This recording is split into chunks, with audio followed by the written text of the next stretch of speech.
ભવ્ય તિરંગા યાત્રામાં સુરત શહેર થયું દેશભક્તિમાં લીન. લાખો સંખ્યામાં ઉમટી જનમેદની. તિરંગા પદયાત્રામાં 1 લાખની જનમેદની ઉમટી. તિરંગા યાત્રાના માર્ગને દુલ્હનની જેમ શણગારવામાં આવ્યો. વિવિધ રાજ્યના લોકો પારંપરિક વસ્ત્રો પહેરીને જોડાયા. આજે સુરતમાં ભવ્ય તિરંગા પદયાત્રાનું આયોજનને લઈને તૈયારીઓ આખરી ઓપ આપવામાં આવી રહી છે.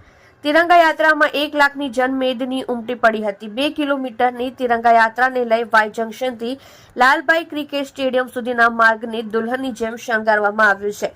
યાત્રામાં પોલીસ બેન્ડ, અલગ અલગ વિભાગોના ટેબલો અને સાંસ્કૃતિક કાર્યક્રમનું આકર્ષણ જોવામાં મળી રહેશે. જે યાત્રામાં બીએસએફ, સીઆરપીએફ, રેપિડ ફોર્સ સહિત પોલીસના જવાનો પ્રથમ વખત સામેલ થવો જોવા મળી રહ્યા છે. તિરંગા યાત્રામાં 1 લાખની જનમેદની ઉમટી પડી છે. સુરતમાં આજે યોજાવા જઈ રહેલી ભવ્ય તિરંગા યાત્રામાં વિવિધ રાજ્યના લોકો પારંપરિક વસ્ત્રો પહેરીને જોડાવાના છે.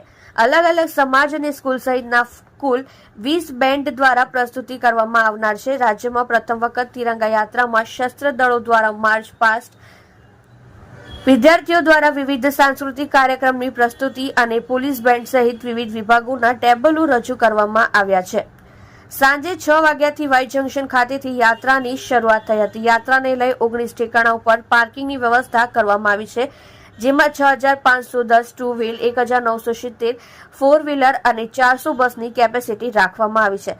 સાંજે 6 વાગ્યાથી વાય જંકશન ખાતેથી શરૂ થઈ યાત્રા. આ તિરંગા યાત્રામાં લાખોની સંખ્યામાં લોકો જોડાયા છે. કેન્દ્રીય મંત્રી અને પ્રદેશ પ્રમુખ CR પાટીલ સહિત ધારાસભ્યો અને સામાજિક આગેવાનો મોટી સંખ્યામાં જોડાશે. રાજ્ય ગૃહમંત્રી હર્ષ સંઘવીની આગેવાની હેઠળ તિરંગા પદયાત્રાનું આયોજન કરાયું છે. શહેર ભાજપ દ્વારા પણ બૂથ સ્તરથી આજે 5 લાખ તિરંગાઓનું વિતરણ કરવાની જાહેરાત કરવામાં આવી છે, જે દરેક બૂથ પરથી 150 તિરંગાનું વિતરણ કરાશે.